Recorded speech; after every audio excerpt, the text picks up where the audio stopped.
귀한 찬양 이렇게 들으시면서 또 우리 함께 하나님께 영광을 돌렸습니다. 들으시니까 너무 좋죠, 그죠?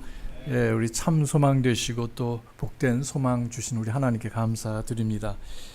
그래 너무 또 종종 보면 바쁘게 살아다 보니까 예수님께서 다시 오신다는 것을 그냥 잊고 사는 것 같아요.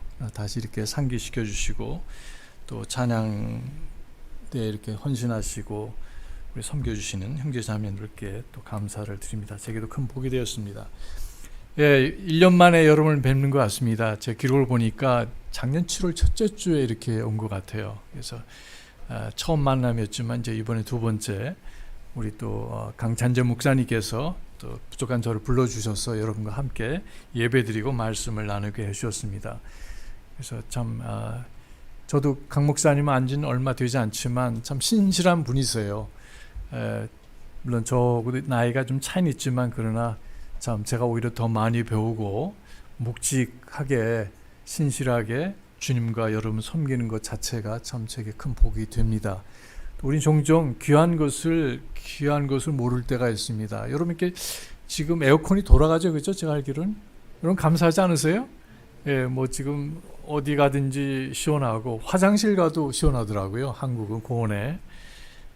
그런 나라가 사실 없습니다. 화장실에 뭐 클래식 음악이 나오고 화장실에 에어컨 히터가 나오는 나라, 미국에 그런 데 본 적 없어요. 이제 생활 수준이 높아지고 때로는 우리가 참 배부르기 때문에 하나님 은혜를 망각할 수도 있습니다. 지금 뭐 중남미에 간다든지 또 동남아 가면은 뭐 이렇게 더운 날씨에 그냥 예배 드립니다. 옛날에 우리 다 그렇게 했죠. 그냥 선풍기 틀어놓고 한번 예배 드리면 그냥 땀이 그냥 다 이렇게 그냥 줄줄줄 나는 그런 때가 엊그제 같은데 참 모든 것 하나님 은혜 긍휼하심 감사드립니다.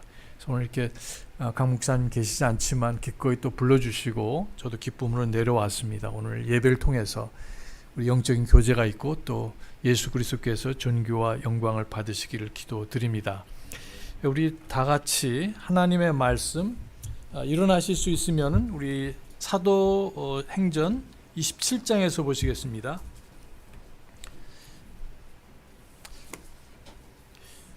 예, 하나님 말씀을 읽을 때 혹은 봉독할 때 구약에서도 보면은 다 일어나셨어요. 또 듣는 것도 몇 시간 동안 서서 들었습니다. 대단하죠?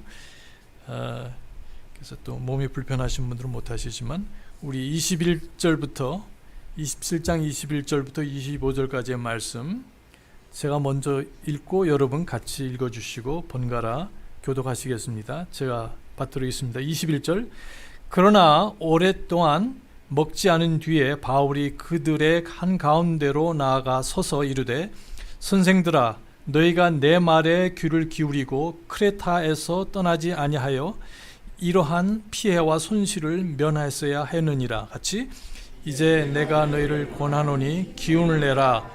배만 잃을 뿐 너희 가운데 한 사람도 생명을 잃지 아니하리라.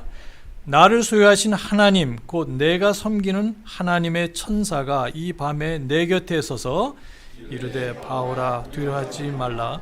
내가 반드시 카이사르 앞에 가야 하리라.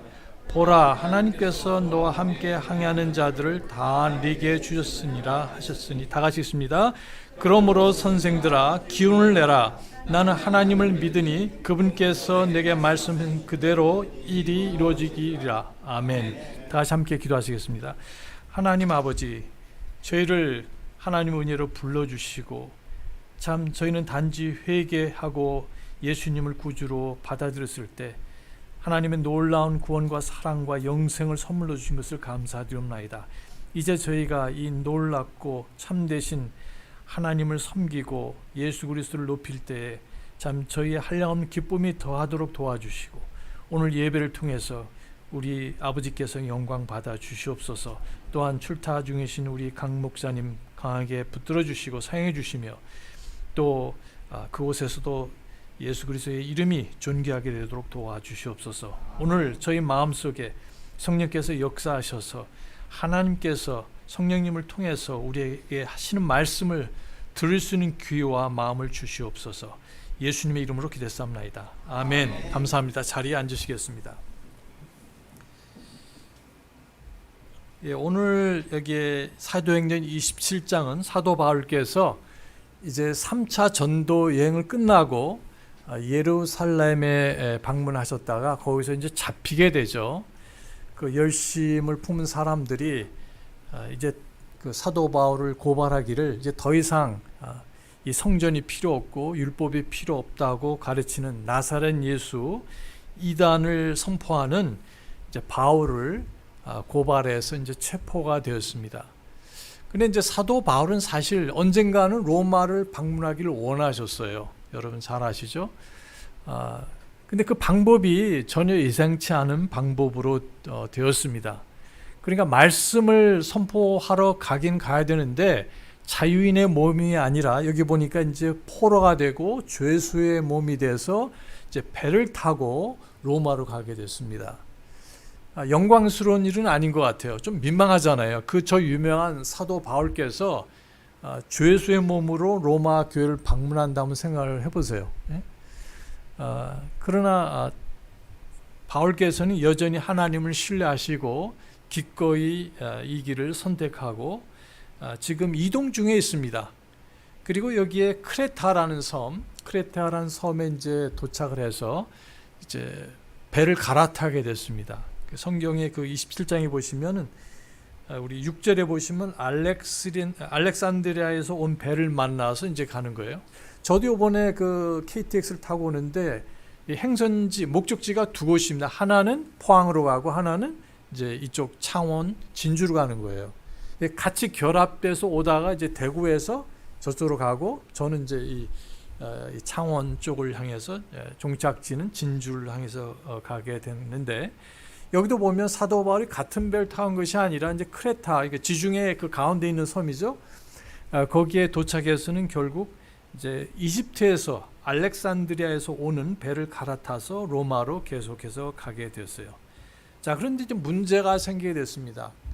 그래서 이제 계절이 바뀌게 되니까 계속 갈 것이냐, 이제 겨울이 오게 되는데 아니면 겨울을 나고 가느냐, 이제 이런 상황이 되었습니다. 이제 사도 바울은 사실 이 배 전문가가 아니죠. 그러니까 배 항해하는 것에 대해서 이래라 저래라 조언을 할 만한 형편이 안 됐었습니다. 반면에 여기에 선주 그리고 선장 또 여기에 그 백부장이 나오죠. 그러니까 이 죄수들이 함께 가고 있었는데 이 죄수들을 호송하는 인솔하는 백부장과 군사들이 함께 있었어요. 그러니까 여러 사람들이 의견이 여기 이제 그 10절부터 나오게 되는데 10절 11절에 보시면은 겨울을 여기 지내고 갈 것인가 아니면은 바로 갈 것인가 이렇게 되는데 그 내용을 한번 잠깐 보시겠습니다. 27장 10절과 11절.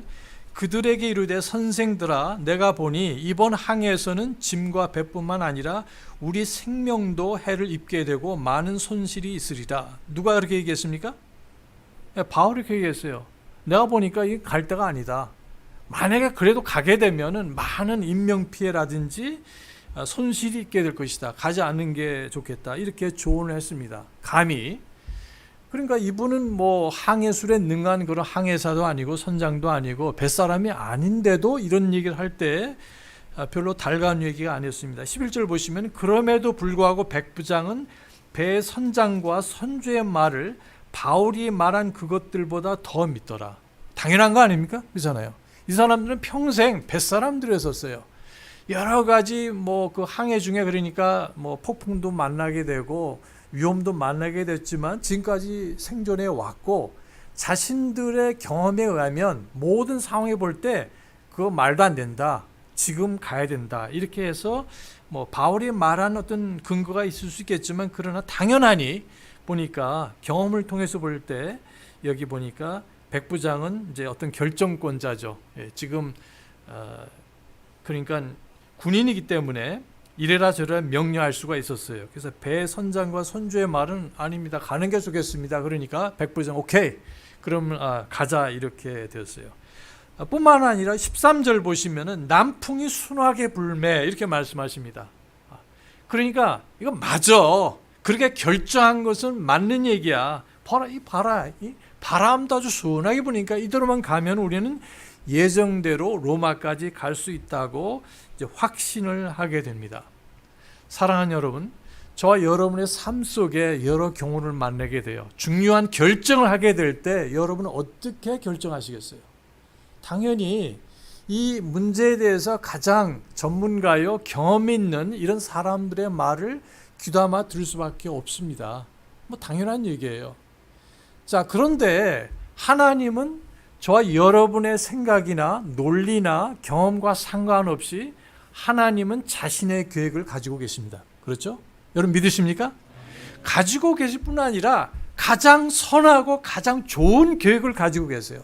종종 우리는 우리가 원하는 대로 되지 않을 때 아닌가 보다 이렇게 쉽게 결정하고, 또 우리는 우리가 원하는 대로 잘 되면 이거 맞아, 내 생각이 맞아, 이렇게 생각을 확신할 때가 종종 있습니다. 사도 바울은 결국 뭐라고 말씀하냐면, 이미 아까 나오지만 뭐라고 말씀하셨어요? 25절에 그러므로 선생들아 기운을 내라, 나는 하나님을 믿으니 그분께서 내게 말씀하신 그대로 일이 이루어진다고 이렇게 고백을 하고 있습니다. 여러분들 믿으십니까? 자, 하나님 말씀과 내 생각이 다를 때 우리는 뭘 믿어야 되겠어요? 하나님 말씀이죠. 하나님 말씀과 우리의 경험이 다를 때, 혹은 전문가의 조언이 다를 때 우리는 쉽게 그런 의견을 따르지만, 여기에 사도 바울은 그렇게 하지 않았습니다. 우리가 순풍을 만나든 폭풍을 만나든 사도 바울은 하나님께서 내게 말씀하신 그대로 될 것을 믿었습니다.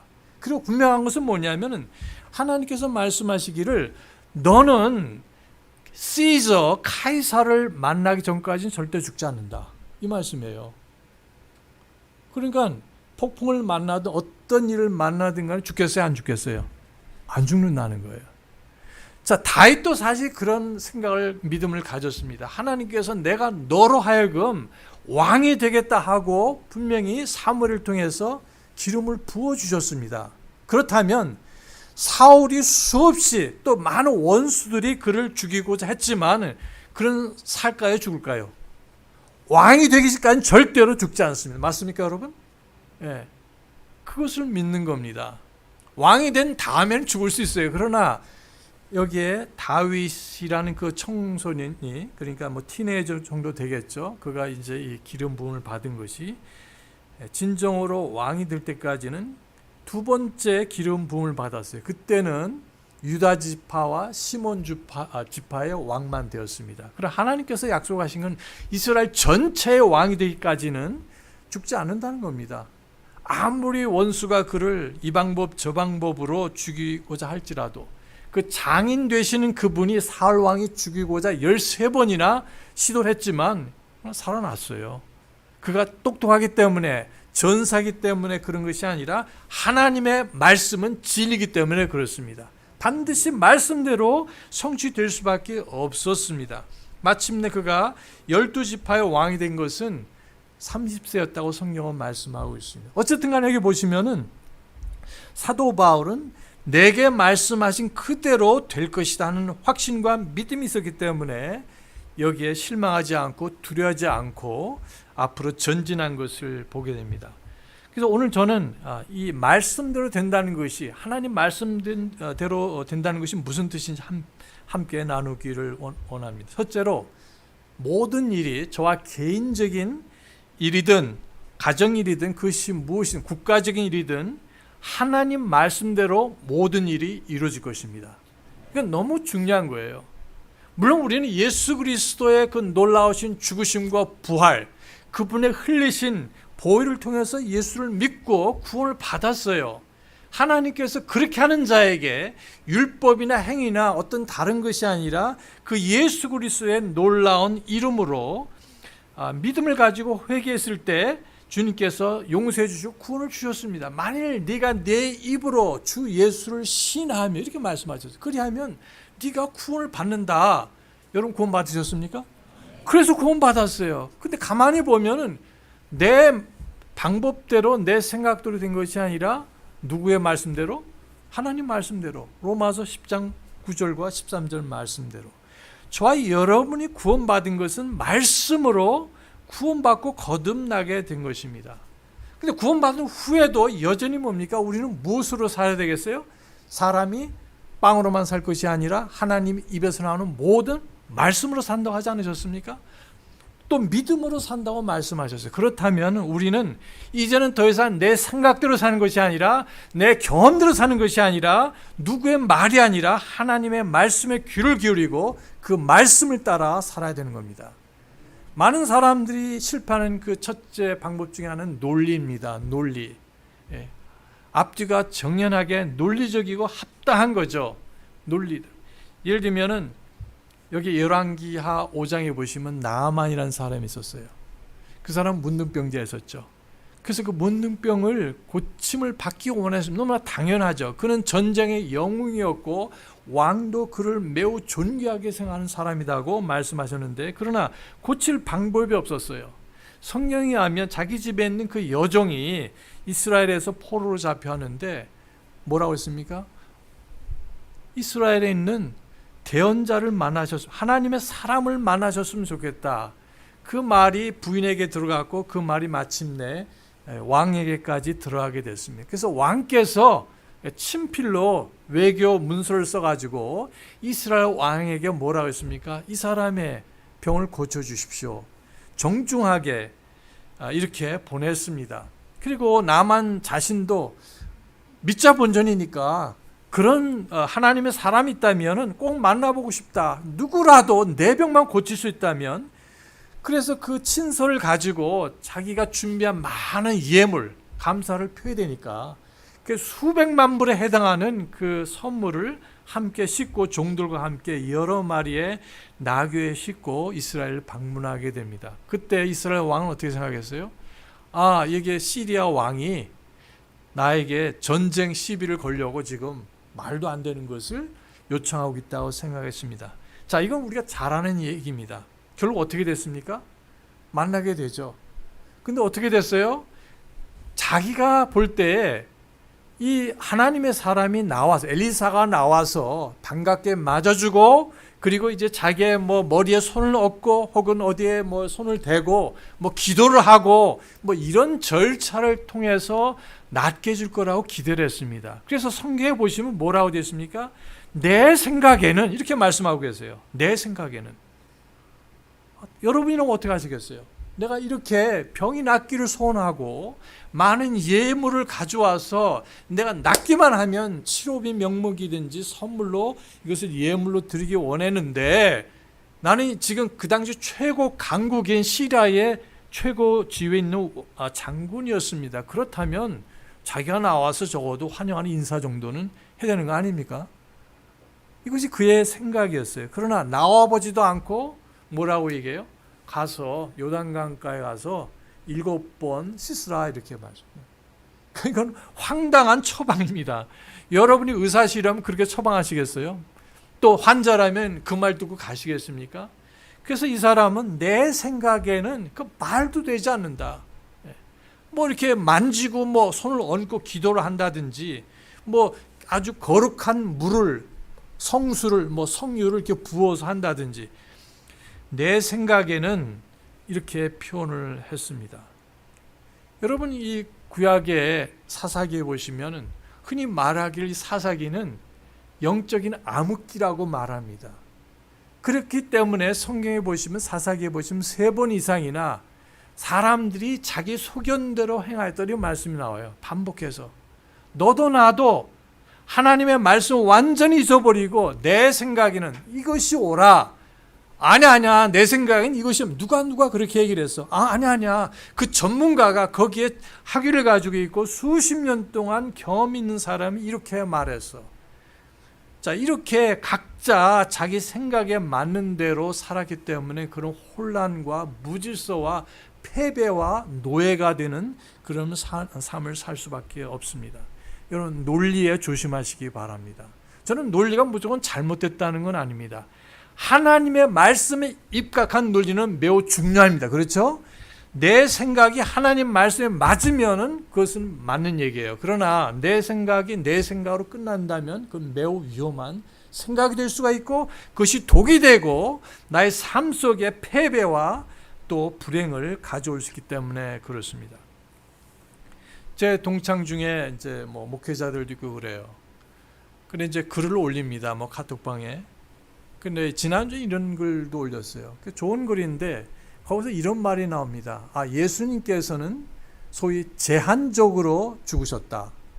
예수 믿을 사람들만 위해서 십자가에서 피 흘려 돌아가셨고 부활하셨다. 이런 주장을 하는 거예요. 여러분 맞습니까? 틀립니까? 네. 자, 그거는 굉장히 그럴듯한 말입니다. 논리적으로 맞는 얘기. 저는 부정하지는 않습니다. 논리적으로 볼 때는 맞는 얘기. 그러나 성경에 의하면은 우리를 위한 화목제물일 뿐 아니라 예수 그리스도는 온 세상을 위한 화목제물이라고 말씀하셨습니다. 그렇죠? 요한일서 2장 1절 2절.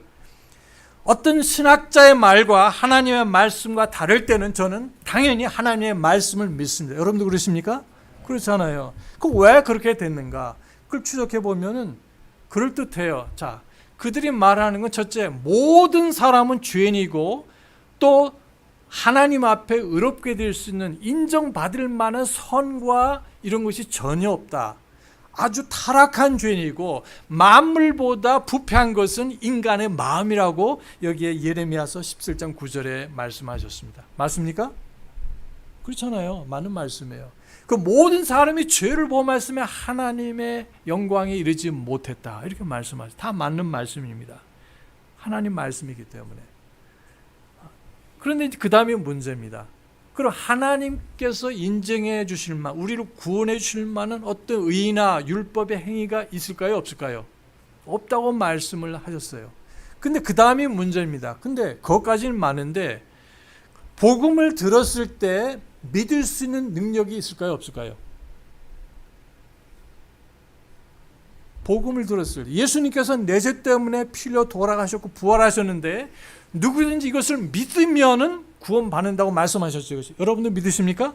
그렇다면 죄인인 사람이, 우리도 마찬가지였지만 내가 그런 복음을 들었을 때 그걸 믿을 수 있는 능력이 있느냐 없느냐 하는 겁니다. 근데 사실 장로교에서는, 대부분의 장로교 신학에서는 믿을 수 없다고 말하는 겁니다. 믿을 수 없다. 그래서 이런 예를 들어요. 사람이 죽으면은 우리의 말을 알아들어요? 못 알아들어요? 못 알아듣죠. 아무런 반응이 없어요. 때리면 안 되겠지만 혹시 때린다면 아프다고 그럴까요? 못하죠. 거기서 막 욕을 해도 그 사람이 그걸 듣고 막 화를 낼까요? 예. 그러니까 우리는 영적으로 죽었으니까, 여기까지는 맞습니다. 그렇죠?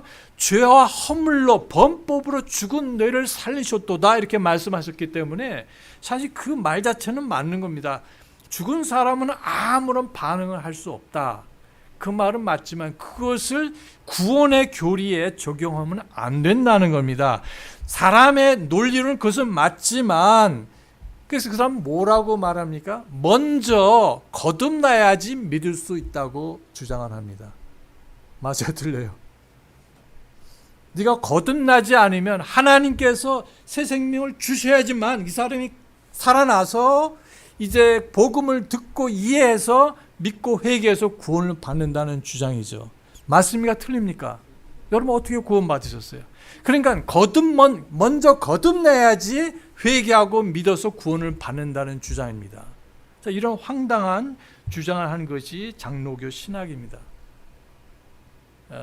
그분들은 물론 성경의 축제한 걸 다 믿지만 안타까운, 그러니까 하나님은 절대적인 분이기 때문에 우리는 죄인이고 더러운 사람들이기 때문에 구원을 위해서 할 수 있는 것이 아무것도 없어요. 거기까지는 맞지만 복음을 들었을 때 믿을 수 있느냐 없느냐, 그 사람은 믿을 수도 없다. 하나님께서 그에게 생명을 주시지 않으면. 그럼 어떤 사람에게 주시느냐? 하나님이 그냥 정하셔가지고 주시는 거다. 이렇게 주장을 하는 겁니다. 자, 이런 주장들이 여기 이제 있다는 것이 너무 안타까운 거예요. 그러나 우리가 성경을 보면은, 그래서 이분들은 먼저 거듭나야지 회개하고 믿을 수 있다고 주장을 하는 겁니다. 이런 황당한 주장을 하고 있어요. 왜냐하면 논리적으로 보니까 하나님은 절대적인 분이기 때문에 하나님은 일방적으로 어떤 사람은 구원하고 어떤 사람은 지옥에 보낼 수 있는 권리가 있기 때문에, 그 말 자체는 맞지만 성경에 그렇게 있다고 말씀하지는 않으셨어요. 그래서 그 사람들은 먼저 여기 보니까 거듭나야지 그 다음에 회개하고 믿을 수 있다 이렇게 주장까지 하게 됩니다. 이것이 잘못됐다는 거예요. 성경에 의하면은 누구든지 그분을 영접하는 자 어디에 있습니까? 요한복음 1장 12절 잘 하시는 말씀이죠. 그 이름을 믿는 자에게는 하나님의 아들들이 되는 권세를 주셨습니다. 그렇죠? 하나님의 아들로 다시 태어나는 그 일이 뭡니까? 그분을 믿어야지, 예수님을 개인의 구주로 구원자로 영접해야지. 보니까 여기에 거듭난다고 말씀하셨어요. 너희가 먼저 거듭나면 믿는 것이 아니라 내가 그 복음을 듣고 죄인인 것을 알고 예수님만이 나의 구원자인 것을 알고 믿었을 때, 믿는 순간 그 사람은 거듭나게 됩니다. 그렇죠? 하나님께서 세상을 이처럼 사랑하셔서 그의 독생자를 주셨으니 이는 저를 믿는 자마다 어떻게 됩니까? 영존하는 생명을 주셨다고 말씀하셨어요. 영존하는 생명을 먼저 받고 거듭나게 돼서 예수를 믿고 구원받는 게 아니라 예수 그리스도를 내가 개인적으로 마음에 모실 때, 영접할 때, 또 여기 보니까 믿을 때에 영존하는 생명을 받는다고 말씀해요. 네가 먼저 영존하는 생명을 받으면 그 다음에 거듭나면 그 다음에 믿게 된다가 아니잖아요. 여러분 순수하시겠어요? 예. 그래요. 그런 주장을 너무나 좋은 친구지만 그렇게 이게 다 뭐냐면 논리를 가지고 성경을 보기 때문에 그렇습니다. 일부는 성경적이지만 그러니까 결국 보니까 그렇게 해서 영생을 받고 예수님을 믿어서 이제 구원을 받고 그 다음에 예수님께서는 하나님께서는 어떤 사람들만 특별히 선택을 해서 선택을 받지 않은 사람들을 예수님께서 그들을 위해서 죽지 않으셨다까지도 얘기를 하는 거예요. 그러니까 첫 단추가 잘못되면 어떻게 됩니까? 계속 단추가 어긋나는 거예요. 우리는 성경 있는 대로 전적으로 인간은 죄인으로서 타락했지만 그러나 복음을 들었을 때 믿을 수 있다 없다? 성령님의 역사, 성령께서 그 복음의 빛을 비춰주실 때 성령께서 죄가 죄임을 보여주시고 예수 믿지 않는 것 자체가 가장 악한 죄라는 것을 깨닫게 해주실 때 내가 그렇습니다 인정하고 믿으면 회개하는 믿음으로 받아들일 때 그 순간 거듭나게 되는 거예요. 그러니까 이게 사람들이 어떤 논리를 집어넣어 가지고 하다 보니까 본의 아닌 거짓말이 되고 결국 어떤 특정한 사람들만 위해서 예수님이 돌아가셨다. 여러분 그렇게 믿으십니까? 성경은 결코 그렇게 말씀하지 않으세요. 모든 죄인들을 위해서 돌아가셨고 그 중에 저와 여러분이 포함된 것을 감사하시기 바랍니다. 이런 안타까운 일까지 일어나게 된다. 그 사람들은 그렇게 말해요. 예수님께서 구원받지 않을 사람들을 위해서까지 죽으셨다면 그건 예수님의 보혈이 헛된 것이다 이렇게 안타깝게 여깁니다. 그것이 아니라 여러분 하나님의 말씀을 믿는 사람도 있고 믿지 않는 사람들이 있는데 어떤 사람은 예수 그리스도의 십자가의 죽음과 부활을 믿기도 하고 안 믿기도 하지만 그렇다고 해서 그 권위가 그 능력이 사라지는 것이 아닙니다. 여러분 이 하나님 진리의 말씀을 누가 부정한다고 해서 이 말씀이 비진리가 거짓말이 될 수 있어요? 아니잖아요. 마찬가지입니다. 저는 예수님께서 저와 여러분 같은 악한 죄인들을 위해서 기꺼이 모든 사람들을 위해서 죽으시고 저희를 사랑하신 것을 다시 한번 감사를 드립니다. 자, 논리가 아니고 하나님 말씀. 두 번째로 여기 보니까 경험이 아니라는 이 말씀을 드렸어요. 우린 종종 그 분야의 전문가, 내가 만약 그런 전문가라면 그쪽에 치우칠 때가 말이었어요. 나는 누구보다도 이 분야에 너무 잘 알아. 내가 학위가 있고 내가 박사까지 했고 전문가야. 수십 년 동안 이 분야에서 내가 일했기 때문에 이렇게 말할 수가 있습니다. 뭐 맞는 얘기가 될 수 있습니다. 상당히 설득력이 있습니다. 그러나 그것마저도 내 경험마저도 하나님 말씀에 비춰봐야 됩니다. 하나님 말씀에 보면 아무리 인간적으로 완전하다 할지라도 여기에 오류가 있을 수가 있고 잘못될 수가 있기 때문에 그렇습니다. 그것이 우리의 문제가 될 수가 있어요. 이게 누가복음 5장 1절부터 5절 보시면은 베드로와 그 친구들이 어부들이 밤새 고기를 잡다가 어떻게 해요? 한 마리도 못 잡았어요. 이분들은 사실 베테랑 어부들 아닙니까? 전문가들이에요. 수십 년 동안 어렸을 때부터 물속에서 놀면서 뭐 아버지의 도움으로 또 그 다른 분들의 도움을 힘입어서 훈련받고 아는 사람들, 어디 가면은 날씨가 어떠면 이런 걸 잘 아는 사람들이에요. 그런데 결국 예수님께서 나타나지 않으십니까? 이제 다 끝났다 하고 이제 거두어 가지고 지금 이제 그물을 이렇게 지금 준비하고 집에 가려는 시간이었었어요. 근데 예수님께서 나타나셨습니다. 근데 예수님께서 뭐라 하십니까? 저 깊은 데로 가서 그물을 던지라, 이렇게 말씀하셨어요. 인간적으로 보면 예수님은 원래 직업이 어떤 직업을 가지셨습니까? 그분은 어부가 아니라 목수셨었어요. 예수님께서 의자를 만드시고 뭐 가구를 만드시고 집을 만드신 데는 어느 정도 전문가세요. 그렇잖아요. 아버지가 또 요셉이, 그러니까 인간적으로 아버님이 이제 그런 직업을 가지고 계셨고 또 평생 배우셨습니다. 12살 될 때부터 본격적으로 그런 수업을 훈련을 받으신 분이에요. 그러니까 고기 잡는 거에 관해서는 좀 모르실 수 있는 거예요. 인간적으로 보면. 근데 그 예수님께서 나타나셔서 저기 깊은 데로 가서 그물을 던지라 하셨는데, 저와 여러분이 만약에 베드로였다면 어떻게 하셨을까요? 아이 뭐 고맙습니다만 좀 피곤하고 뭐 해봤지만 안 됩니다. 다음에 해보겠죠. 그렇게 할 수도 있었지만 그러나 이미 베드로는 예수님을 좀 따라다녔어요. 이분이 하나님의 아들이신 것을 분명히 믿는데 그래도 예수님께서 그 정도까지는 아닐 수 있다, 이런 이제 지금 생각이 왔다 갔다 하는데, 근데 놀라운 것은 이런 결정을 합니다. 내 생각에는 맞지 않지만 주님의 말씀을 의지해서 제가 던져보겠습니다. 이게 아름다운 말입니다. 내 생각과 내 경험에 의하면 이게 지금 안 잡힙니다. 하지만 예수님께서 말씀하셨으니, 예수님은 주님이시기 때문에, 사실 예수님은 모든 것을 지으신 하나님이시죠. 그것까지 충분히 믿음이 있었는지 모르겠어요. 어떤 때는 있고 없었는지 모르겠어요. 그러나 어쨌든 이 베드로가 말씀에 의지해서 말씀을 따라서 말씀을 믿고 제가 가겠습니다 했을 때 어떻게 했어요? 너무너무 많이 잡혀가지고 막 그물이 찢어져서 빨리 와서 도와달라고 외치는 그런 얘기가 성경에 나옵니다. 종종 우리는 내 경험을 가지고, 세상 분야에서도 마찬가지고 직업에서도 마찬가지입니다. 또 여기 보면 영적인 일에도 마찬가지. 예레미야서 23장에 보시면 이런 말씀이 나와요. 16절에 하나님께서 이스라엘 백성들을 책망하시고 대언자들, 제사장들을 책망하시면서 자기의 마음에서 나온 환상을 따라서 그들이 말씀을 전했다 그랬어요. 자기 마음대로. 하나님, 옛날 표현을 한다면 여호와께서 가라사대, 주께서 말씀하시기를, 이것이 아니라 내 마음대로 그냥 이런 뜻일 거야 하고 이렇게 말하는 것이 나옵니다. 굉장히 위험한 생각이죠. 그리고 그 다음에 25절에 보면 어떤 꿈을 꿨다.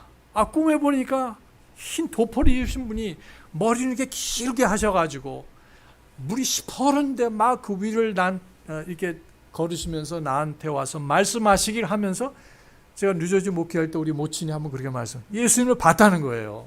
어디서 보셨어요? 꿈에서 예수님을 봤는데 지금 그런 얘기를 하시는 겁니다. 아니에요, 아니해도 뭐 안 통해요.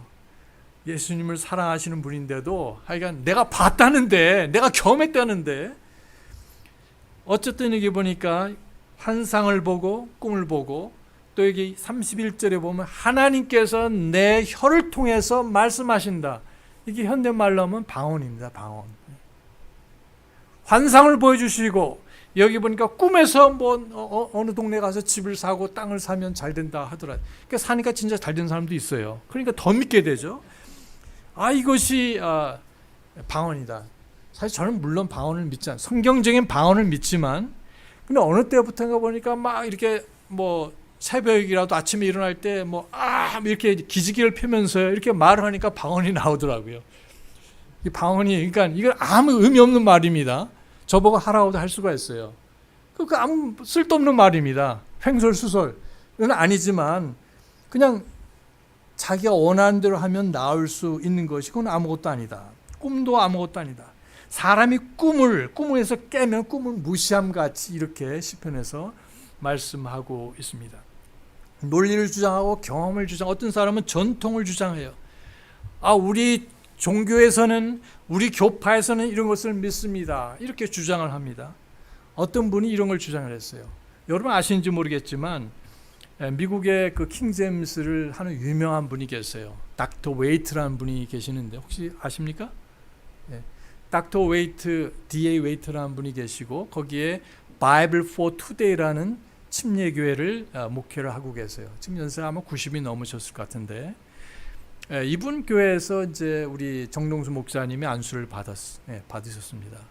그래서 어떤 장로교 목사님 하시는 말씀이 뭐냐면 그거는 장로교가 아니라 침례교회예요. 근데 개혁 침례교회입니다. 다른 말로 하면 장로 침례교회예요.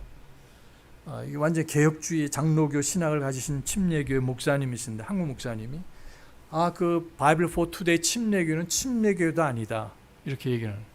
그러니까 그 교회에서 받은 정동수 목사님 안수는 안수도 아니라는 거죠. 맞아요, 틀려요. 그래서 제가 그렇게 얘기했습니다. 목사님 교회는 침례교회입니까? 이렇게 했어요. 그 말씀하신.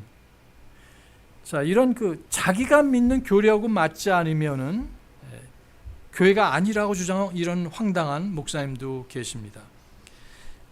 사실은 너무 모르시니까 이 사실 이 닥터 웨이트라는 분은 오랫동안 1970년대부터 킹제임스를 외롭게 믿고 주장하고 자료를 보내고 그러니까 인터넷 시대 이전에 모든 자료를 복사하고 또 자신이 쓰고 책도 많이 냈고 지금 그 분이 쓰신 책 중에 하나가 뭐냐면 킹제임스의 사중 그런 제목이 있죠.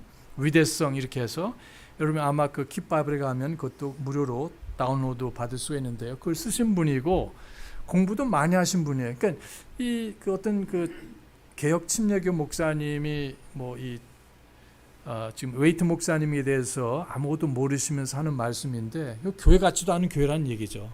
그러니까 그런 교회에서 받은 안수는 안수 같지 않은 안수다 이렇게 주장하고 이제 정동수 목사님을 폄하하는데 진짜 무지하면은 용감합니다. 사실 이분은 공부를 엄청나게 하신 분이에요. 석학이에요. 그러니까 이분이 미시간 대를 졸업하신 미국에서 미시간 대학 그러면 유명한 대학입니다. 사실 거기서 이제 그릭하고 그 다음에 라틴어를 전공하셨어요. 그리고 서던 메서디스트 유니버시티 가서 또 그 석사를 하시고 그 다음에 저 유명한 달라스 신학원에 가서 거기서 THM과 THD를 했어요. 여기까지만 해도 대단한 사람이에요. 한국에도 그런 분들이 몇 분 계시지만 더 나아가서 그분은 포르드 대학교에서 PhD를 하신 분입니다. 그러니까 공부도 엄청나게 하시고 군복으로 하시고 근데 이런 걸 까맣게 모르고 그 교회 목사님 그거 아무것도 아니네. 거기에 있는 웹사이트 보고 이렇게 폄하하는 안타까운 모습을 봤는데 자기 교파 전통에 맞지 않으니까 다 이건 엉터리라는 얘기예요. 교회도 아니라고 이렇게 얘기를 합니다. 자, 이런 일들이 왜 일어나는가? 그분이 사실 80년대 제가 그 당시에 메라나타 베프티스트 유니버시티에서 이제 메스터를 하고 있었는데 학기마다 오셔서 킹제임스가 왜 옳은가를 특강을 하셨어요. 매 학기마다. 그리고 저희 학교 그 설립자 그 총장님하고 교수 여러분이 같이 협력하는 그런 딘 보건 소사이티라는 것이 있습니다. 거기서 일하시는 분이에요. 그걸 창설하신 분입니다. 그리고 종종 킹제임스를 반대하는 분들 혹은 밥 존스 대학교의 여러 교수들하고 이 토론을 하는 거예요. 반박을 하는 거예요. 그 당시에는 그렇게 주장하는 학교들이 많지를 않았습니다. 그럼에도 불구하고 외롭게 하셨는데 1984년도에 닥터 하이스라는 그 당시 미국의 최대의 교회 목사님이 킹제임스 성경이 왜 옳은지 이걸 주장하시고 수천 명 해마다 5천 명, 6천 명 그 컨퍼런스 오실 때 오는데 거기에서 자기 교회에서 물론 하셨죠. 그런 것을 강조하고 그리고 1995년도에는 그 펜사콜라가 킹제임스의 킹제임스 썼지만 강하게 믿지는 않았었어요. 펜사콜라 크리스천 칼리지가 뒤바뀌게 됐습니다. 그래서 그때 전후로 해서 미국에는 킹제임스가 왜 중요한지 왜 옳은지에 대해서 하나님께서 영혼권을 위해서 보존하신 성경인지 이것이 확실하게 자리를 잡게 됐습니다. 그때까지 정말 외로운 길을 가졌어요. 여러분들하고 그런 모습을 여러 번 봤습니다. 하나님 말씀과 성경적인 교리와 진리를 선포하시고 믿고 그것을 부끄러워하지 않냐고 담대하게 외치신 분인데 그분의 교회가 아니라는 거예요. 그러면서도 그 남침역에는 그 목사님, 한인 목사님이 남침역 유명한 교회가 서울에 거기에 보면은 연세중앙침례교회라고 있습니다. 그게 들어보셨을 거예요. 아시아에서 제일 큰 교회, 15,000명이 들어가는 교회라고 얘기를 합니다. 근데 그 교회 목사님은 사실 양태론을 믿어요. 삼위일체를 제대로 안 믿습니다. 그래서 그거나 제대로 공격을 해보라고 제가 얘기를 했어요. 자기 교단에 있는 그 목사님이 삼위일체를 제대로 믿지 않는데 그 얼마나 잘못되는지. 그리고 여기에 닥터 웨이트 목사님이 하는 교회는 진정으로 신약적인 그런 침례교회다. 왜냐? 5가지 근본 교리를 믿고, 다시 말해서 하나님의 말씀의 축자 영감, 예수 그리스도는 하나님이시고, 또 더 나아가서 예수님은 처녀 탄생하셨고, 예수님께서는 우리 죄 때문에 대신 죽으셨고, 또 신체적으로 다시 부활하셨으며 임박한 재림을 그분은 확실히 믿고 있는 분이에요. 그건 당연히 근본주의 목사님이시죠. 그리고 그 교회는 침례교회라서 흔히 말하는 침례교회 특성 8가지를 다 믿고 지키는 교회입니다. 더 나아가서 여기 7가지 이상의 독립침례교에서 강조하는 것을 다 믿을 뿐 아니라 실천하는 교회입니다.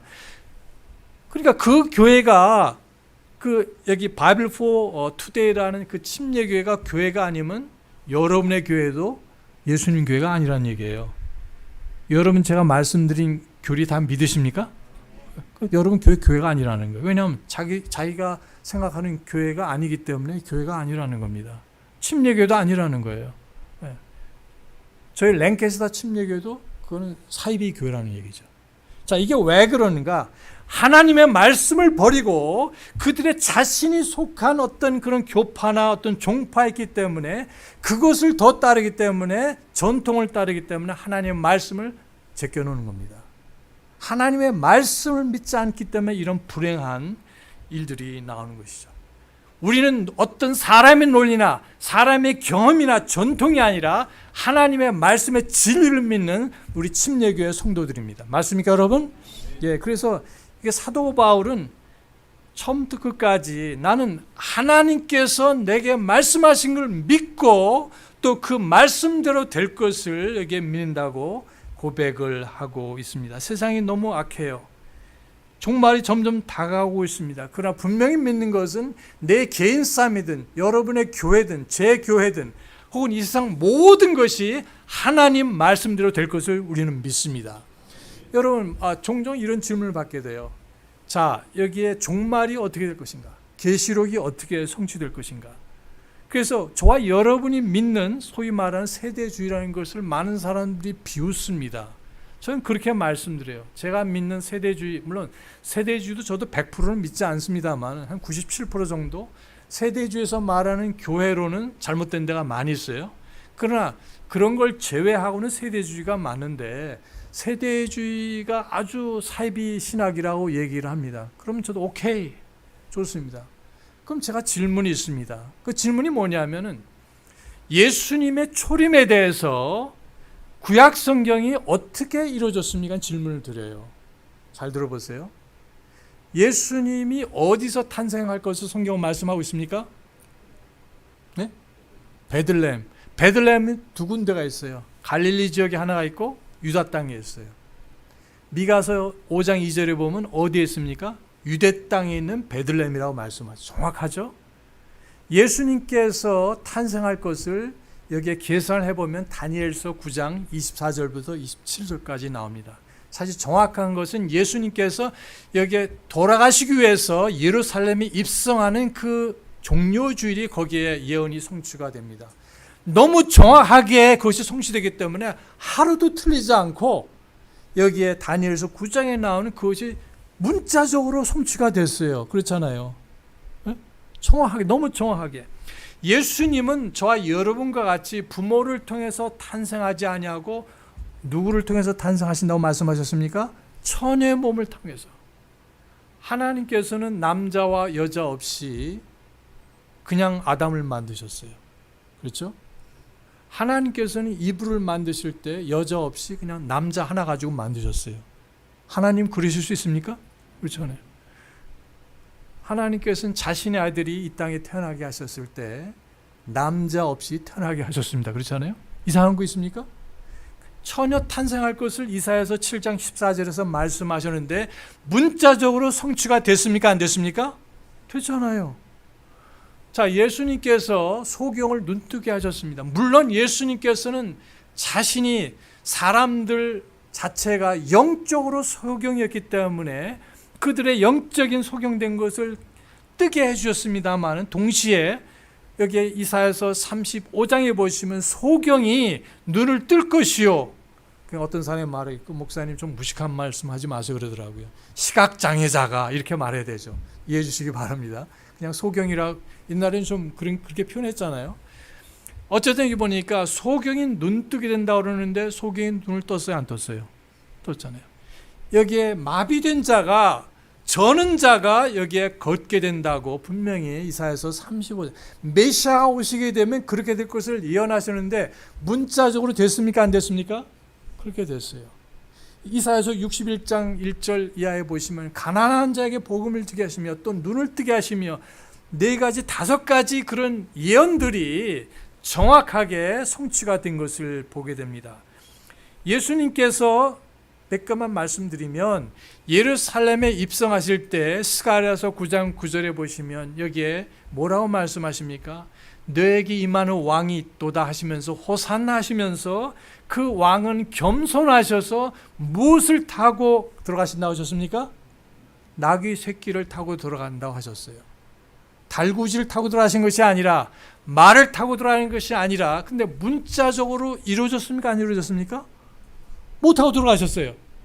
나귀 타고 나귀 새끼 타고 들어가셨잖아요. 예수님께서 재림하실 때 그러면 어떻게 오실까요? 셔틀 우주선 타고 들어오시겠어요? 롤스로이스 자동차 타고 들어가시겠어요? 계시록 19장에 보면 흰 말을 타고 들어간다고 하셨잖아요. 여러분 그대로 믿으십니까? 그게 세대주의예요. 예수님의 초림에 가는 것이 수없이 많은데 그 모든 것이 상징적으로 이루어졌어요? 아니면 문자적으로 이루어졌어요? 문자적으로 이루어졌다는 겁니다. 자, 예수님께서 죽으셨습니다. 근데 구약에서는 어떻게 죽으실 것을 예언하고 있습니까? 네? 어디에서요?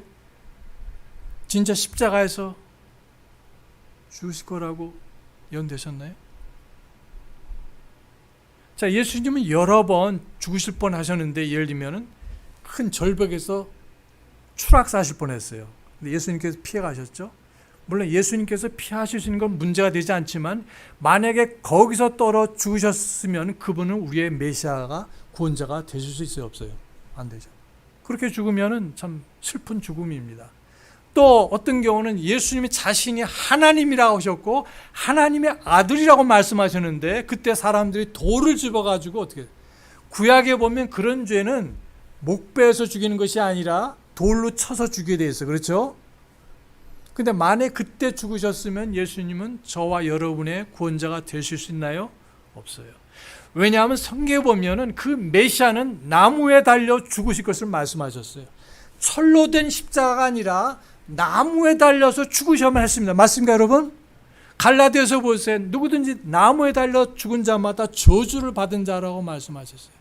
시편 22편에 보면은 하나님이여 하나님이여 엘리 엘리람 사박다니 이렇게 말씀하셨습니다. 어째 나를 버리셨나이까?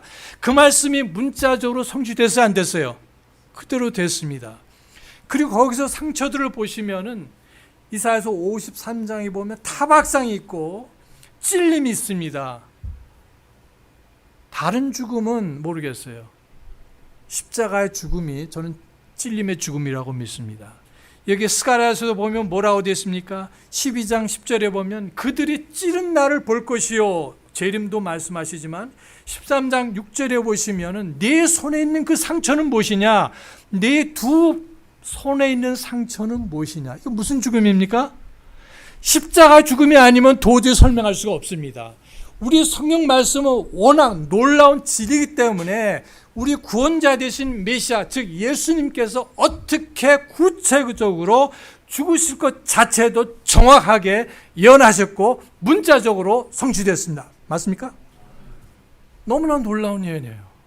따라서 어느 유명한 신학자가 뭐라고 말하든 어느 교파가 뭐라고 말하든, 어느 침례교나 장로교에서 말하든 간에 우리는 성경을 믿습니다. 예. 우리의 논리나 경험과 전통과 말 이런 것이 아니라 말씀대로 될 것이다. 이게 아름다운 그런 표현 중에 하나는 바로 이 아브라함도 너는 네 아비 집을 떠나가라 이렇게 말씀하셨을 때 후에 보니까 아브라함이 그 말씀을 따라갔다 이렇게 되어 있어요. 저와 여러분도 우리 생각이나 논리나 경험이 아니라 전통이 아니라 하나님의 말씀을 따라가시는 저와 여러분 되시기 바랍니다. 자, 말씀대로 될 뿐 아니라 그 다음에 두 번째로는 그렇다면 말씀은 무엇을 요구할까요? 믿음을 요구합니다. 그렇잖아요. 믿음대로 될 것입니다. 우리 로마서 10장 17절에 보시면 믿음은 어디서 납니까?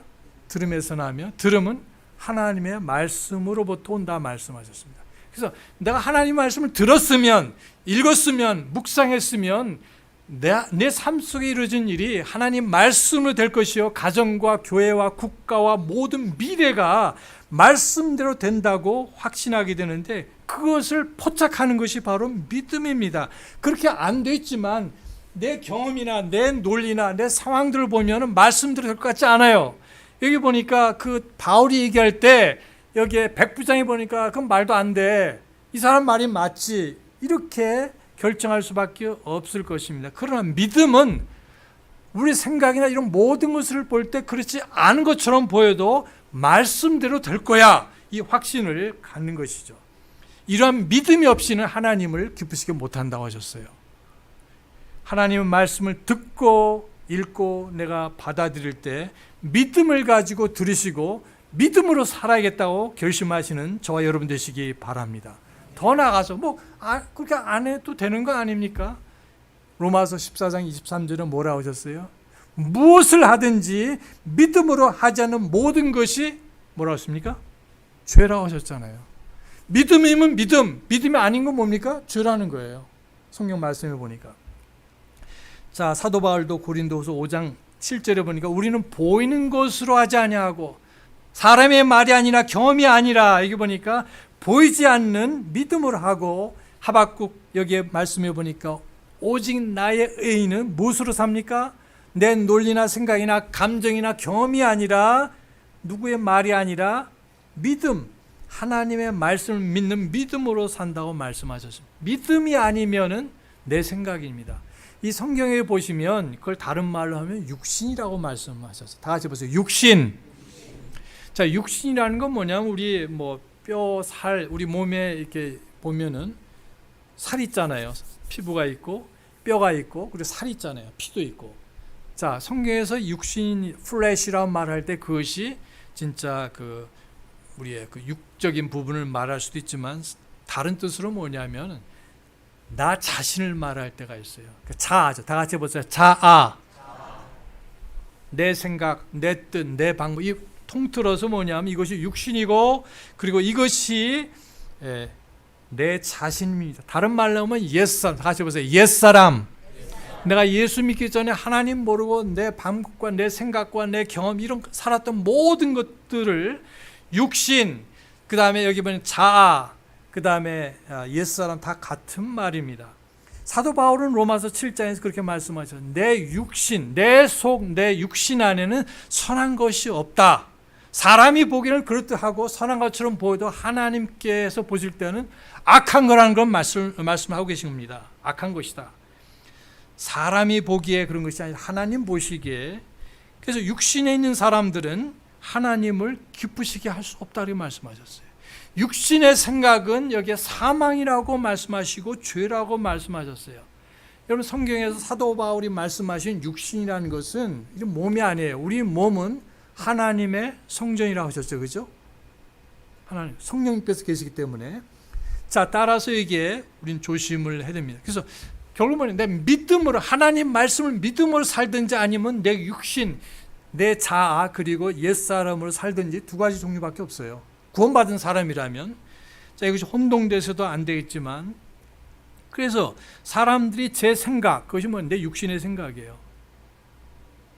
그러니까 이게 베드로가 아니 예수님 돌아가시면 안 돼요. 절대로 그럴 수 없습니다. 예수님께 그런 불행한 일이 닥치면 안 되죠. 예수님께서 비로소 자신이 이제 체포되시고 십자가에 죽으실 것을 말하니까 이 제자된 여기에 베드로는 절대 안 됩니다. 그때 예수님께서 뭐라고 하셨어요? 사단아 물러가라. 자, 여기 보니 인간적으로 너무나 당연하고 스승을 위하는 마음이지만 그러나 하나님을 대적하는, 예수님께서 왜 오셨어요? 저와 여러분의 죄 때문에 죄값을 지불하시고 구원하시고자 오신 거 아닙니까? 근데 그것이 안 된다더니 이거 말이 안 되잖아요. 하나님의 뜻은 예수님께서 저와 여러분의 죄 때문에 죽으셔야만 되는 겁니다. 그런데 그것이 안 된다고 하는 것은 인간적으로는 그럴듯하지만 하나님을 정면으로 대적하는 악한 생각이라는 겁니다. 근데 감사하게도 성경에는 놀라운 분들이 많이 계세요. 말씀 그대로 믿은 분들.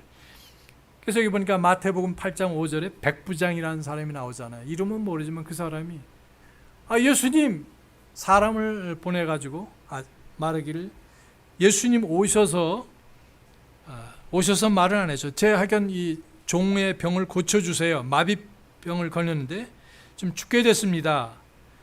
그러니까 예수님이 가시려고 그랬잖아요. 근데 그때 그 백부장이 뭐라고 그럽니까? 오실 필요 없고 가실 필요 없습니다. 그냥 뭐라고 하셨어요? 말씀만 하십시오. 예수님은 여기 계시나 내 집에 있는 이거 전혀 시간적 공간적인 차에 상관없이 말씀만 하시면 그 말씀의 권능이 있기 때문에 그 말씀이 내 종을 낫게 하실 것입니다. 그래서 뭐라고 했습니까? 예수님께서 큰 믿음을 본 적이 없다 하면서 기이 여기셨다. 이렇게 이방인이면서도 이런 사람이 있다니, 물론 예수님이 놀란 건 아니지만 인간적인 표현이시죠. 9장 2절에 보면 마비병 걸린 환자가 있었고, 그러나 그 예수님을 만나기 위해서는 그 집에 가야 되는데 들어갈 수가 없었어요. 아시는 얘기죠. 나중에 어떻게 합니까? 그래서 그 침대를 이렇게 준비를 해가지고 위로 올라가서, 이스라엘 좀 슬라브식으로 돼가지고 뜯을 수가 있다고 합니다. 뜯어가지고 이 친구를 참 낫게 하기 위해서 참 창의적인 방법이, 여러분. 그 종종 말고 너무하지 않아? 이거 지금 이게 나중에 수리하려면 이게 좀 민망하잖아. 그러나 그 내 친구는 적어도 자기 친구의 병을 고치기 위해서 많은 수고를 아끼지 않았습니다. 우리가 다른 방법으로 전도하는 사람을 비웃지 마시기 바랍니다, 여러분. 창의적인 전도가 어느 때보다 필요한 때예요. 어쨌든 여기 보니까 예수님께서 이 환자와 그리고 저들의 믿음을 보시고 예수님께서 감동을 받으셨어요. 왜냐하면 믿음이 없이는 하나님을 기쁘시게 할 수 있다 없다? 할 수 없다고 하셨잖아요. 그래서 아들아 기운을 내라, 내 죄가 용서함을 받았느니라. 죄사함도 받고 그 다음에 이 병도 고친 놀라운 사실을 볼 수가 있습니다. 여기 보니까 9장 22절에 같은 마태복음에서 12해 동안 혈루증을 앓던 여인, 결국 그 여자는 부끄러워서 누가 내 옷자락을 만졌느냐 하셨을 때, 나서지 못하고 있었을 때 결국 얘기를 하지 않습니까? 제가 만졌습니다. 두려운 가운데 했지만 주님께서 뭐라고 하셨어요? 네 믿음이 너를 온전하게 하느니라. 네 믿음이. 내가 옷자락만 만져도 나을 수 있을 거야. 그럼 미신이 아니라 저분의 자신에게 그런 능력이 있기 때문에 그럴 수 있다고 그 여인은 믿었어요. 그 믿음을 예수님께서 기뻐하셨습니다. 여러분, 하나님을 기쁘시게 하기를 원하십니까? 다른 거 없어요. 하나님 말씀 들으시고 예스하시고 믿음대로 사시기 바랍니다. 내 생각이 맞지 않고 내 친구의 말이 맞지 않고 여러 가지 주장이 있는 거 다 물리치시고 그저 예수님 말씀 믿는 것이 필요합니다. 눈먼 두 사람이 같은 장 29절에 예수님께 외쳤습니다. 그때 예수님께서 너의 믿음대로 될지어다 했을 때 어떻게 됐어요? 소경이 눈을 뜨게 됐습니다. 저 유명한 가나안 여인 있지 않습니까? 가나안 여인, 이스라엘 여인이 아니었습니다. 마태복음 15장 28절에서도 그 마귀 들린 딸을 고쳐달라고 했을 때 제자들이 귀찮게 생각했어요. 예수님은 당신 같은 사람 만날 시간과 마음이 없다. 좀 사라져라. 그러나 계속 여기 외치는 어머니를 보게 됩니다. 아마 어떤 어머니라도 그랬을 것 같아요. 그래서 예수님께서 물론 다 알고 계셨고 이제 그 여인이 나오게 됩니다. 소원을 말씀드려요. 내 딸을 불쌍히 여겨주시고 낫게 해달라고 외쳤을 때 주님께서 뭐라 하셨습니까? 내 믿음이 크도다. 얼마나 아름다운 편인지 몰라요. 종종 우리는 하나님 말씀보다 다른 것에 권위를 두고 우선순위를 두고 있는데, 여러분 말씀을 따라, 말씀의 믿음에 따라 사는 저와 여러분 되시기 바랍니다. 마지막에는 이런 그 말씀에 대한 확신과 믿음이 있다면 또한 말을 하게 됩니다. 중요한 거예요. 말씀을 들었어요. 읽었어요. 그렇다면 내 믿음이 생기게 됩니다. 그럼 믿음이 있다면 믿음의 말을 하게 되는 겁니다. 바로 여기 사도 바울이 그런 거죠. 여기서 보니까 우리 23절을 이렇게 보시면은 다시 보겠습니다. 나를 소유하신 하나님 곧 내가 섬기는 하나님의 천사가 이 밤에 내 곁에 서서, 난 말씀을 들었다는 겁니다. 이르되 바울아 두려워하지 말라, 네가 반드시 카이사르 앞에 가야 하리라, 이렇게 인용을 하는 겁니다. 그래서 이런 말을 할 수 있는 거예요. 말씀이 약속이 있었고 사도 바울은 그것을 믿었고, 그 다음에 여기 보니까 그런 말을 하게 되는 거예요. 말씀을 내가 들었기 때문에 나도 말하는데 두려워하지 말고 여기에 용기를 내라고 말씀을 하고 있습니다. 그 다음 절 보시면은 여기에 34절 같이 보시겠습니다. 같은 장. 그러므로 원하건대 음식을 조금 먹으라. 이 일이 너의 건강을 위하느니라. 지금 다 죽게 생겼는데 너희 중 어느 누구의 머리에서 머리털 하나도 떨어지지 아니하리라. 이렇게 말한 뒤가 빵을 집어 그들 모두 앞에서, 그러니까 나만 사는 것이 아니라 여러분도 다 주셨기 때문에 두려워하지 말고, 지금 14일 동안 지금 폭풍 가운데 시달리다가 먹지도 못하고 음식도 못 먹었어요. 어떻게 거기서 음식을 합니까? 불이 있어야 되는데 거기서 언제 불을 저거 해서 막 배가 흔들리고 죽게 생겼는데, 그러나 지금 사도 바울은 자기의 가지고 있는 비상식량인 것 같아요. 그걸 먹으면서 나 지금 먹는데 여러분도 드셔. 걱정하지 말고, 이렇게 얘기를 하는 겁니다. 왜냐하면 말씀이 있었고 믿음이 있었기 때문에 그런 격려하는 말을 할 수 있는 거죠. 우리는 때로는 그런 말을 못할 때가 많이 있어요. 말씀을 모른다든지 말씀을 들었어도 불신하기 때문에, 마치 이스라엘 백성에게 하나님께서 내가 너에게 가나안 땅을 주고 그렇기 때문에 출애굽시켜서 이렇게 지금까지 너희를 인도하였고 2년 동안 인도하였고 그 다음에 마침내 너에게 주겠다 이렇게 약속하셨는데, 그래서 가데스 바네아에서 12명의 스파이를 보냈어요. 그런데 10명의 사람들은 똑같은 그런 여기에 과일과 열매들을 보고서 또 가지고 왔지만 거기에 대해서 불평했습니다. 하나님, 우리 죽일 데가 없어서 묘지가 없어가지고 여기에 끌고 오셨습니까? 악담을 하고 불평하는 것을 보게 됩니다. 하지만 갈렙과 요수아는 그렇게 생각하지 않았어요. 똑같은 것을 봤지만 하나님의 말씀의 약속을 믿었고 믿음을 가졌고, 그렇기 때문에 믿음으로 말하는 걸 보게 됩니다. 뭐라고 말합니까? 하나님께서 우리와 함께 하시면 능히 저들을 우리가 이길 수 있고 저들은 우리의 밥이라고 외친 것을 보게 됩니다. 얼마나 놀라운 일인지 모르겠어요. 저와 여러분에게 오늘 믿음이 있습니까? 또 믿음의 말이 있습니까? 여기 시편 78편 19절에 보시면 하나님께서 이 광야에서, 이 백성들이죠, 광야에서 식탁을 마련하시랴. 돈이 있어도 무슨 일랜드도 없고 뭐 식료품 가게도 없어요. 백화점, 옷도 신발도 살 수가 없습니다. 물도 없습니다. 그러니까 하나님께서 뭐 우리에게 고기를 주시고 물을 주시고 뭘 주신다고 말도 되지 않아.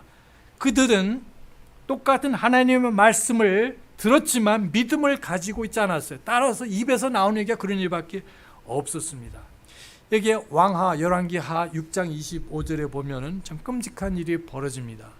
우리 조선시대에도 임진왜란이 있었고 그 징비록이라는 걸 누가 쓰셨습니까? 유성룡 그분이 썼잖아요. 거기 보면은 자식을 삶아가지고 먹었다는 얘기가 나옵니다. 그 똑같은 일이 여기에 열왕기 하에 시리아 군대가 쳐들어와서 너무 기근이 있고 해서 지금 다 죽게 생겼어요. 여기 보니까 비둘기 똥을 그게 가격이 나오는데, 그러니까 한 300g 정도 요거 사는데 얼마냐면 지금 돈은 200만 원.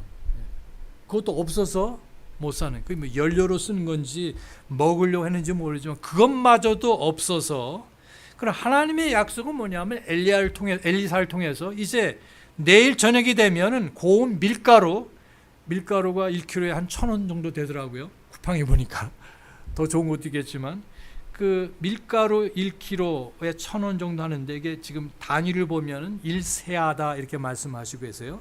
7kg 정도 됩니다. 그러니까 7,000원 정도? 그냥 평상시 가격이 된다는 거죠. 지금 먹을 것이 없어가지고 지금 비둘기똥 먹으려도 먹을 수 없는 상황인데 내일 저녁에 그렇게 된다고 말씀하셨어요. 말씀을 들었어요. 엘리사를 통해서 말씀을 들었는데 어떤 사람 믿었고 어떤 사람 안 믿었어요. 그렇죠? 여러분 어떻게 하시겠어요? 하나님의 사람이 이렇게 말씀하셨을 때. 자, 근데 그렇게 됐습니까? 안 됐습니까? 됐어요.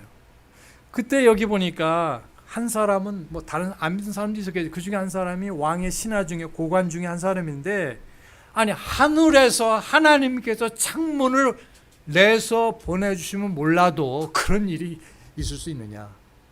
자, 그럴듯한 말이죠. 인간의 논리나 경험으로는 받아들일 수가 없었습니다. 그러나 다른 사람들은 사실 거기 보니까 나중에 문둥이 몇 사람이 밖에 나가서 이제 2판 4판이라고 그래서 이제 결국 적군들이 다 도망한 것을 발견하게 되죠. 어쨌든 여기 보시면은 그런 말을 했다는 겁니다. 그래서 하나님의 사람이 뭐라고 했습니까? 좋다. 다른 사람 다 그것을 맛보겠지만 너는 죽을 것이다 이렇게 했어요. 왜 그렇습니까? 믿지 않았기 때문에, 믿음을 갖지 않았기 때문에. 또 그럴 뿐 아니라 말로도 하나님께서 광야에서 식탁을 마련하셔? 하나님께서 뭐 하늘에 창문을 여시면 몰라, 그게 가능할까? 이렇게 핀잔을 하면서 조롱을 했습니다. 우리는 잘 알고 있어요. 그 말씀대로 성취되었고 그 사람은 결국 사람들이 모두 그 적군이 도망간 것을 발견하고 막 달려나가니까 그 사람이 거기에 밟혀 죽었다고 말씀하고 있습니다. 이게 우리는 어떠한 상황 가운데서도 말을 할 수 있습니다. 어떤 말일까요? 첫째, 감사하는 말을 할 수 있어요. 감사하는 말. 이거 사도 바울이 뭐라고 했습니까? 35절에 이렇게 말한 뒤 그가 빵을 집어 그들 모두 앞에서 하나님께 뭐를 드리고 감사를 드리고. 그냥 먹을 수도 있어요. 누가 뭐 말하지 않습니다. 어떤 분은 이게 사람들 많은 식당에서 막 기도하면 시끄러워서 못할 때도 있지만, 학교에서 점심시간이라 직장에서 점심시간인데 내가 그리스도인을 알면 좀 창피하지. 자, 그래서 기도 안 하는 사람도 있고, 어떤 사람들은 이거 바리새인 같아. 사람들 많은 데서 기도하는 거는. 근데 사도 바울은 사람이 많은, 여기 보니까 276명이니까 나머지 275명, 죄수들도 있었고 선원들도 있었는데 그 사람들 앞에서 기도했어요, 안 했어요? 기도했어요. 나는 하나님께서 내게 말씀하신 그대로 될 것을 믿고 나는 감사하는 마음을 가지고 있다. 놀라운 살아있는 간증을 보인 것입니다. 위선의 그런 모습은 안 좋겠지만 예수님도 5,000명을 먹이실 때도 뭐 하셨어요? 그 물고기 2마리하고 떡 5개, 빵 5개 가지고 뭐 하셨습니까? 하나님 앞에 감사해요. 5,000명이 플러스 되는 사람들 앞에서 기도하셨습니다. 어쨌든 여기 보니까 감사하는 바울을 보게 됩니다. 두 번째, 격려하는 말입니다. 지금 다 죽어가는 상황 가운데서 우리 죽지 않는다. 그래서 여기서 격려를 하면서 음식을 먹으라고 아름다운 말을 하는 것을 보게 됩니다. 그리고 또 세 번째는 온유한 말을 할 수 있어요. 이 세상이 요즘 얼마나 험악한지 힘든지 말을 함부로 하는, 너도 나도 그냥 자기하고 생각이 틀리면 막 말 함부로 욕설도 하고, 그건 아니잖아요. 사람들이 너무 사나워졌고 가짜뉴스가 그냥 너무 돌아다니는 세상. 자, 이런 것들을 우리가 보게 되는데, 이런 것을 보면서 우리도 모르게 똑같이 감정적으로 대할 수도 있습니다. 하지만 사도 바울은 격려를 했어요. 감사하는 말을 했습니다. 부드러운 표현을 했습니다. 이것이 얼마나 정말 예수 그리스도는 살아계시다는 것을 보여주는지 모릅니다. 저와 여러분이 지금 가지고 있는 상황이 어떤지 모르겠어요. 여러분, 하지만 우리 예수님의 본을 배우고 또 사도 바울의 본을 따라서 감사하는 말씀, 격려하는 말씀을 하는 저와 여러분 되시기 바랍니다. 나는 격려를 받아야 되는데 그렇지 않아요. 보면 누군가가 아마 어쩌면 한두 사람이면 기억이 날 거예요. 그 사람 지금 위로가 필요해. 당신을 위해서 기도하고 있어요. 이게 얼마나 큰 힘이 되겠어요. 오늘 저녁에 사도 바울의 경험을 통해서 하나님의 말씀의 권능과 또 그 말씀의 약속을 믿고 이분이 어떤 말을 했는지를 말씀을 드렸습니다. 지금 저와 여러분의 상황이 경제적으로 어렵고 관계적인 어려움, 건강상 여러 가지 어려움이 있는데 혹시 불평하는 말을 하지는 않는가요? 막 이기적인 말을 하지는 않는가요? 우리 모두 예수님과 사도 바울을 본받아서 하나님께 찬양하시고 또 사람들에게도 감사와 격려의 말을 아끼지 않는 우리 모두 되시기를 바랍니다. 다 같이 기도하시겠습니다.